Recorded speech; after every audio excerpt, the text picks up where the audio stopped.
there, what have I got today? Today I've got this. It's a DELL Inspirion 560, about 10 years old. Works as far as I know. The hard drive's been taken out of it, so I've used some other hard drive that I found lying around. What's on it, I've no idea, couldn't tell you. But I suppose I'll turn it on, give it a go and see what's happening with it. Now the DELL, this particular one, the Inspirion, was, like I say, it's about 10 years old. I think this one, let's have a look, datas, it could take either the Celeron, Pentium Dual Core, a Core 2 Duo or a Core 2 Quad. So it took a range of different processors in there. The one that's in there at the moment is the E5400, the Pentium Dual Core, which was first released in the first quarter 2009 for about $67, or about, I think it's about £80 at the time in good old UK money. 2 cores, 2.7 gigahertz processor speed with 2 megabytes of L2 cache on it, 800 megahertz front side bus, not particularly blazing by any standard, especially not these days, with an LGA 775 socket. I think the code name for this was Wolfdale, so as far as I know, quite a good little machine. Could take up to 8 gigabytes of DDR3. Now this particular one has got 4 gigabytes of DDR3 in 4 slots. That's 1 gigabyte sticks thrown in there. No graphics card, it's just using the onboard stuff, which I believe is coming from the processor, is it? Or is that the motherboard? The memory is 1066 megahertz DDR3, like I said, and not much else to say about it really, is there? It's a nice little machine.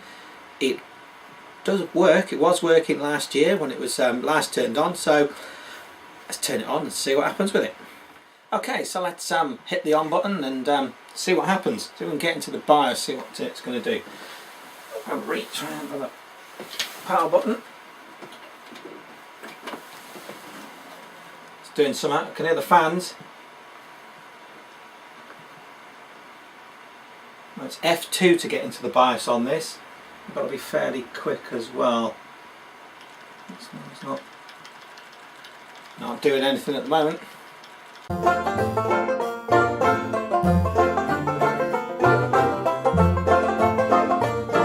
Oh, something's happening. Here we go. Into the BIOS. Now, this BIOS I expect is, well, it's quite an old BIOS, and it's not like the fancy modern stuff we're getting these days on computers. So it's all keyboard driven. So system info, BIOS info was it looks like it says it's 10 years old on the February 26, 2010. That's when it was originally put together, I suppose, you know, that's when we had it. It's an Inspirion 560. An E5400, 2.7 gigahertz, clock speed 2700 megahertz, L1 cache 64 kilobytes, L2 cache 2048 kilobytes, installed memory 4096 megabytes. So there you go, it's got 4 gigs on there. Memory speed is 800 megahertz DDR3 SD RAM. There's nothing else really to it, really. I mean, that's the basic basics of the BIOS. Standard CMOS features, the time and the date, which is still correct, which is brilliant because that means that the little battery on the motherboard is still good. We've got hard disk. Let's have a look at that. SATA 0, the first SATA drive. I've got a little Hitachi thing in there, 320 gigabytes. As I pulled this hard drive from not quite sure where really, so I don't know what's on it. There's no operating system, so I'm not going to do anything from that point of view. So perhaps I need to find an operating system to throw on there. The only trouble is the only ones I've got are Windows 10, which I've got on my main machine, and I've got a copy of Windows Vista. Yeah, your ears didn't deceive you. Vista. And it worked perfectly fine until... no, I lie. It didn't work perfectly fine last year. When my old box got changed, it was falling over its feet left, right and centre. So but I do have a version of it. Perhaps I might try putting that on. I've got a CD-ROM, an optical drive in a computer, but most people have forgotten what that is, haven't they? I still think an optical drive is a really good idea. Why not? I mean, if you want to do a home theatre PC, then you're going to need an optical drive. So why not? Advanced BIOS, CPU features, virtualization, that's on, enabled, marvellous, even though I didn't think the 5400 had virtualization on that chip, but no, maybe it did. Yeah, advanced chipset features, onboard audio controller, SATA mode, AHCI,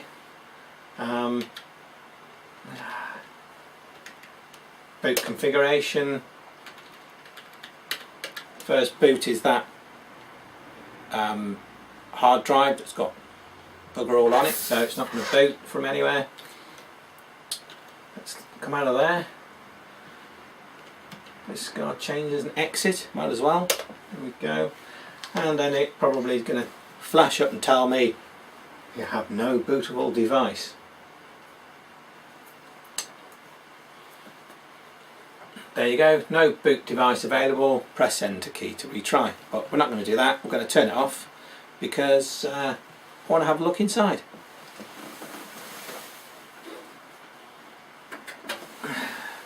So let's get the box open and have a look at it. Okay, so here we've got the innards of the box. I've got this hard drive shoved on here. Say it's just some, don't know where I got it from. Anyway, it's just flapping about there. Very basic setup, standard 300 watt power supply.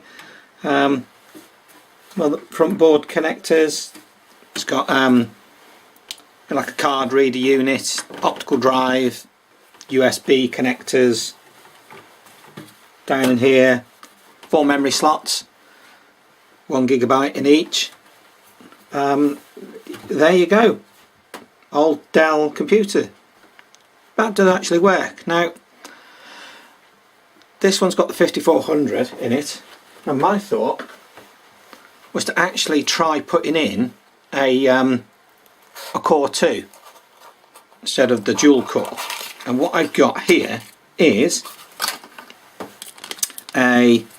this is an E8400 Core 2, of which is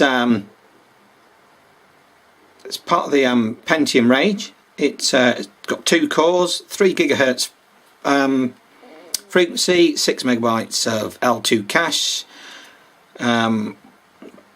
bus speed of 1333 megahertz, so a bit more of a processor. Now this one was released in the first quarter 2008, so a whole year before the 5400 that's actually sat in here. So I wonder how that will perform, and will this motherboard allow me to do it, because the datasheet says that it could take it. So let's see if we can get this in there. Same socket, so let's try it and see.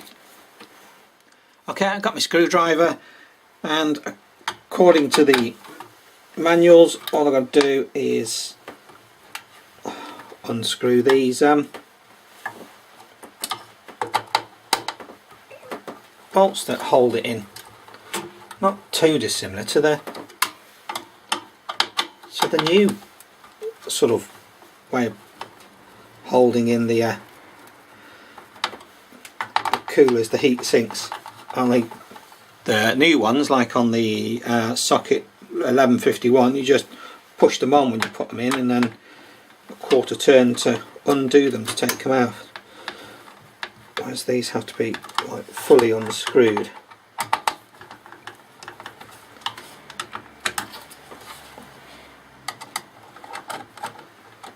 Sure, a little bit fiddly.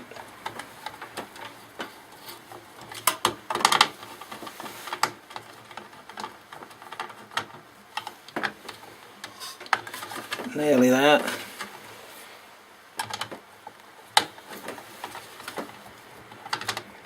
And that is now loose. Disconnect the fan, and there we go. So I need to clean that off.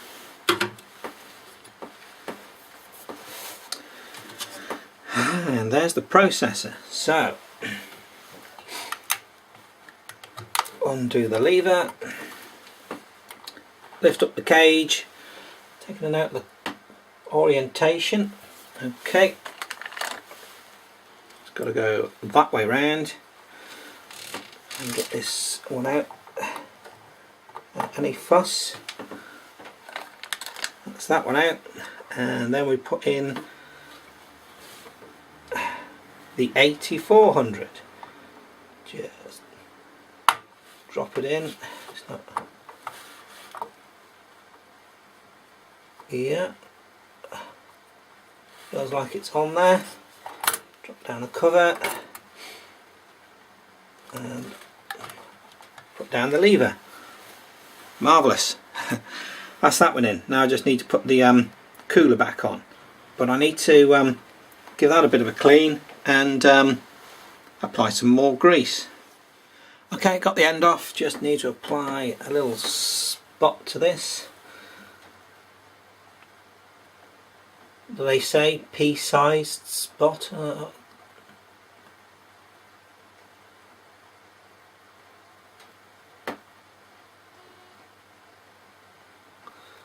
Hopefully that should be more than enough. I've probably overdone it a bit there. Never mind. Just need to, let's get some of that dust off. Hold on.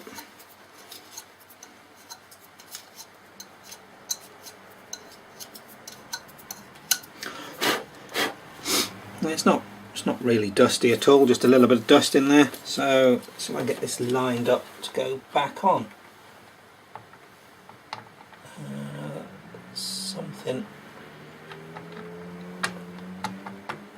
like that. And then I just need to screw it down.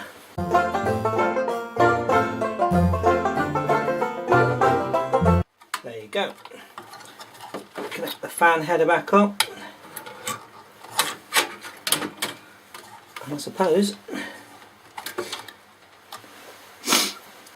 she's ready to rock and roll. So get it back on her feet, get the monitor back on, and see if this processor works in the box. Okay, so here we go. Turn it on with the other processor, the other CPU in, and see if it likes it or not.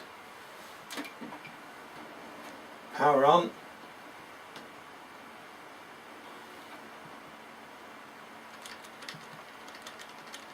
It's having a think about it. Seemed to take a while the first time round, so I'm expecting this to be exactly the same. It's going to take its time, even though I'm jumping up and down on the F2 key.